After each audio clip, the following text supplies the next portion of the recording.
Assalamualaikum warahmatullahi wabarakatuh. Perkenalkan, nama saya Abdul Aziz,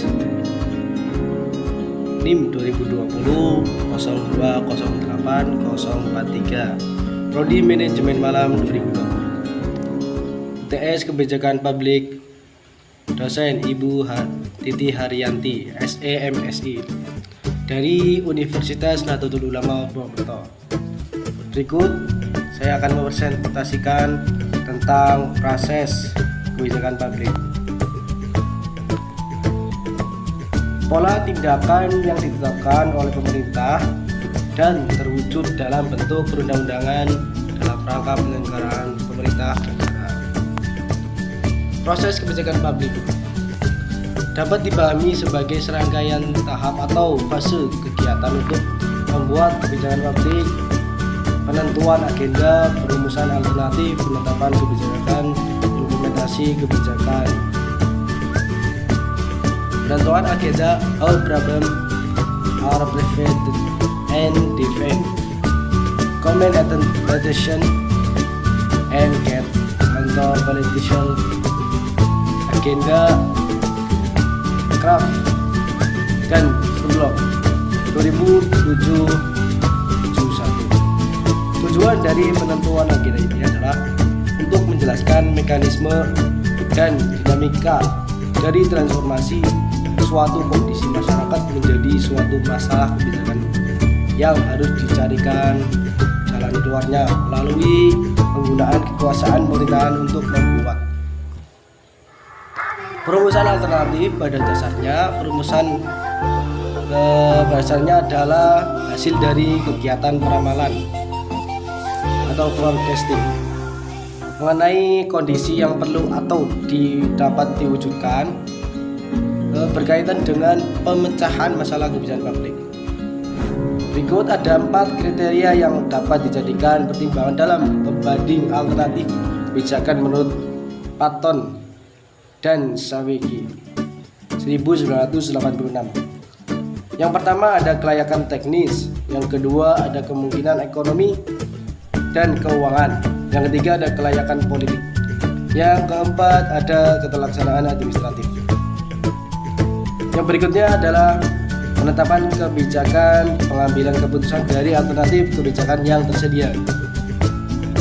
Nomor 1 adalah penetapan kebijakan merupakan proses yang dilakukan pemerintahan untuk melaksanakan suatu pola tindakan tertentu atau sebaliknya untuk tidak melakukan tindakan tertentu.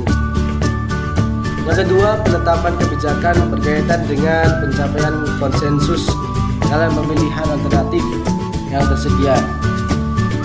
Tahap ini berkenaan dengan legitimasi dari alternatif yang dipilih, yakni berupa suatu rancangan tindakan-tindakan yang ditetapkan menjadi peraturan undang-undangan. Implementasi kebijakan tahap ini pada dasarnya berkaitan dengan bagaimana pemerintah bekerja atau proses yang dilakukan oleh pemerintah untuk menjadikan kebijakan menghasilkan keadaan yang direncanakan. Bahwa implementasi kebijakan adalah suatu penggalan dari proses kebijakan yang berisi upaya untuk mengubah target menjadi hasil. Target tersebut adalah konkretisasi atau spesifikasi dari tujuan kebijakan yang telah ditetapkan, yang secara rinci dan berjenjang menjadi program-program dan kegiatan-kegiatan. Evaluasi kebijakan menyangkut pembahasan kembali terhadap implementasi kebijakan. Tahap ini berfokus pada identifikasi hasil-hasil dan akibat-akibat dari implementasi kebijakan. Dengan fokus tersebut, evaluasi kebijakan akan menyediakan feedback bagi penentuan keputusan. Selanjutnya ada proses teknokratis dan demokratis. Yang pertama adalah model teknokratis. Model perumusan kebijakan publik dari Patton dan Sawicki menampilkan adanya 6 langkah atau 6 step. Yaitu yang pertama mendefinisikan masalah, yang kedua menetapkan kriteria evaluasi alternatif, yang ketiga adalah mengidentifikasi alternatif, yang keempat ada mengevaluasi alternatif, yang kelima membandingkan alternatif, yang keenam menilai dampak.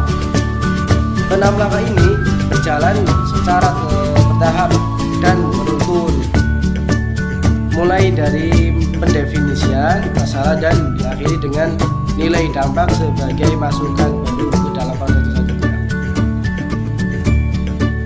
Demokratis. Secara spesifik, demokratisasi di arah kebijakan publik merupakan tuntutan yang sudah tak bisa ditolak. Mengingat rangkaian proses demokrasi secara umum, kebijakan desentralisasi, reformasi, birokrasi, peran serta masyarakat, pemberdayaan legislatif, dan seterusnya merupakan langkah-langkah penting untuk mewujudkan demokrasi di daerah. Mungkin itu saja yang perlu saya jelaskan dari presentasi saya. Terima kasih apabila banyak kata-kata yang kurang pas, saya mohon maaf sebesar-besarnya. Terima kasih dari saya. Assalamualaikum warahmatullahi wabarakatuh.